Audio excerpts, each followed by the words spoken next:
Pastāstīšu par kādu notikumu manā dzīvē, kur Dievs man ļoti palīdzēja. Un bija kāds laiks manā dzīvē, ka man uznāca tumsa. Es viņu saucu par tumsu, jo to nevar izskaidrot. Tas bija kādas nedēļas, nezinu, laikam 3. Bet varbūt tiem, kam ir bijušas kaut kādas depresijas vai kaut kāds nomākts noskaņojums, varētu tā kā asociēties, kā tas varētu būt. Jā, bet man bija tā, ka man bija jāiet uz studijām, uz darbu un vēl visu kaut kur, bet visu laiku bija tāda tumsa. Man likās, ka es tā kā nejūtu Dievu un ka gribās tikai raudāt vai tādas ļoti nomācošas domas, bet es nevarēju izskaidrot, kas ir noticis, jo nekas arī nebija noticis. Vienkārši tā bija tāds stāvoklis. Un tad es jau biju ar Kristu, un tad bija kāds cilvēks par mani lūdza. Līdz kādu dienu es sapratu, ka man jāzvan mācītājiem un jāiet uz grēksūdzi, uz privātu grēksūdzi. Un tā es šīs 3 nedēļas nostaigāju, domājot, kurš man izglābs, kas man izglābs, un Dievs, kur tu esi. Un es aizēju uz šo grēksūdzi, mācītājs paskatās uz manis, es jau tur sāku raudāt, viņš saka, kas ir noticis, es saku, es nezinu. Man liekas, ka es esmu kaut kādā tumsā, kaut kādā bedrē, un arī es vienkārši gribu nožēlot visus savus grēkus un savu arī grēcīgo sirdi un kaut kādu savu ļaunumu arī. Es pēkšņi sapratu, ka es spēju būt ļauns cilvēks, kaut arī nav nekas noticis, bet vienkārši tāda atklāsme par to, ka tas ir manā sirdī un ja pat es neesmu izdarījis kaut ko, tas tāpat manī ir. Un mācītājs noklausījās, uzlika rokas, pasludināja, ka Jēzus man piedod visus manas grēkus. Un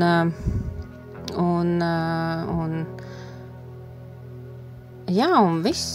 Es izgāju no baznīcas un pilnīgi tā tumsa, kas man bija, šīs visas nedēļas bija pazudusi. Pilnīgi kā roka atņemta. Un tad es pirmoreiz dzīvē piedzīvoju privātas grēksūdzes spēku, un man tā kā palika žēl, ka es to nekad neesmu izmantojis, šo iespēju iet uz privātu grēksūdzi, un tie, kas ir gājuši, varbūt zina, ka ļoti grūti ir saņemties. Tur tev jāpiezina mācītājiem, tad tev ir dažādi attaisnojumi, kāpēc to nedarīt, un Dievs jau tev tāpat visu piedod.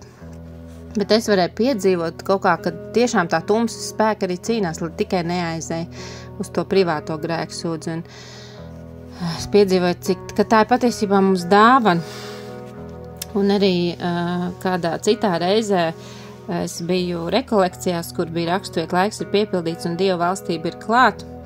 Atgriezieties no grēkiem un ticiet evaņģēlijam. Un bieži vien arī adventa laikā un Ziemassvētkos mēs dzirdam šo Dieva valstība ir tuvu, bet izpaliek tā otrā daļa atgriezieties no grēkiem. Kā mums parasti ir, vai adventa laikā kristiešu pirmā doma ir jāgatavojas Ziemassvētkiem, jāiet uz grēksūdzi. Nē, visbiežāk jānopērk adventu vainags, jāatrod dāvanas citiem, un arī man tā nav pirmā doma.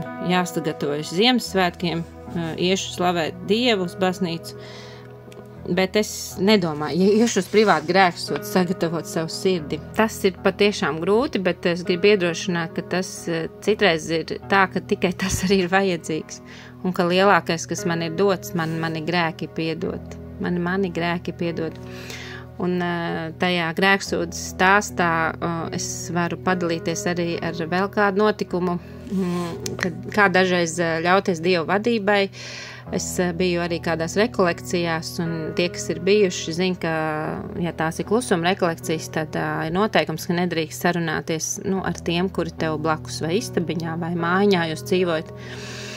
Un es biju uz vairākām dienām, un manā mājiņā dzīvoja arī kāda sieviete.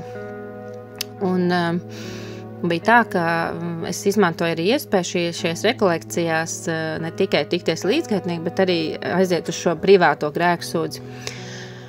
Un es tur tāds dvēseles spogulis, ir tāda lapiņa, kur ir sarakstīts, kā tu vari pats iziet cauri, varbūt baušļiem un paskatīties, vai tu neapzināti, pat neiedomājies, ka esi to darījis. Tā, lai tu vari visu, kas tev uz sirds, atdot Dievam un nožēlot un saņemt piedošanu un atvieglojumu. Un es atnāku no šīs grēksūdzes, un man rokās ir tā lapa. Un šī sieviete man ierauga, un viņa, tā kā prasa, kur tad jūs bijāt, un es tā kā saprotu, ka noteikums ir, ka nedrīkst runāt. Bet, es jūtu tādu Dieva garu pamudinājumu, ka, var šoreiz. Un es viņai saku, es biju uz grēksūdzes, es tik priecīga un tik atvieglot, un tas ir tik brīnišķīgi iespēja šeit dzīvojot, ka tas mācītājs ir pieejams un tu vari sarunāt, un tas ir tepat aiz stūra. Un tā es viņai pateicu šos dažus vārdus, un pēc dienas viņa ierodās mūsu mājiņā un ar asarām acīs un raud un saka, paldies, ka jūs padalījāties.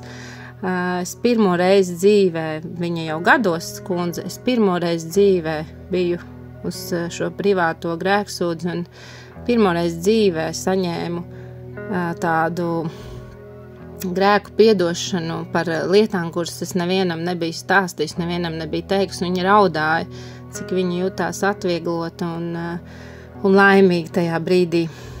Tāpēc iedrošinu, kādreiz varbūt tas ir tā vienīgā lieta, kas var palīdzēt un ko Dievs mums ir dāvājis kā dāvana, un tāpēc lietosim to. Mīļais debes Tēvs, Kungs Kristu, Kungs Svētais Gars, paldies par visiem Dieva žēlastības noslēpumiem. Paldies, Kungs Kristu, par Tavu dzīvi, par Tavu krusta nāvi, par to, ka Tu esi samaksājis tur ar savu svēto dzīvību, par visas cilvēces, par katra cilvēka, par maniem grēkiem, ka Tu tur esi piepildījis Dieva taisnību, ka Tu esi samaksājis manu grēka parādu Dievam ar savu svēto dzīvību, izliejot savas svētās asinis, lai es pēc grēka atziņas un grēksūdzes lūgšanas, pēc piedošanas un apžēlošanas varētu piecelties no grēksūdzes, apžēlots, piecelties ar šo sajūtu un atziņu, ka mani grēki ir pie krusta atstāti, ka es esmu apžēlots, ka visi mani parādi ir paņemti projām, ka viss tas smagums, ko es esmu nesis, kauns, vaina, nenožēlot grēki, ka tas viss tagad ir paņemts prom un es varu ar prieku bez bailēm atkal tuvoties Dieva godības tronim. Es varu atkal no jauna priecāties par savu dzīvi. Es varu atkal no jauna sevi uzlūkot bez kauna, bez vainas sajūtas.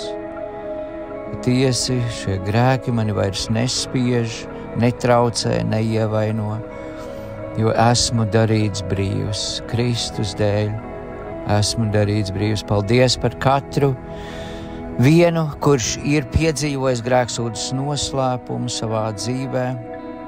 Paldies Tev, Kungs, ka Tu vēl joprojām gaidi tik daudzus, lai dāvātu visdārgāko, savu piedošanu, caur Jēzu Kristu, savu mīļoto dēlu, caur mūsu Kungu.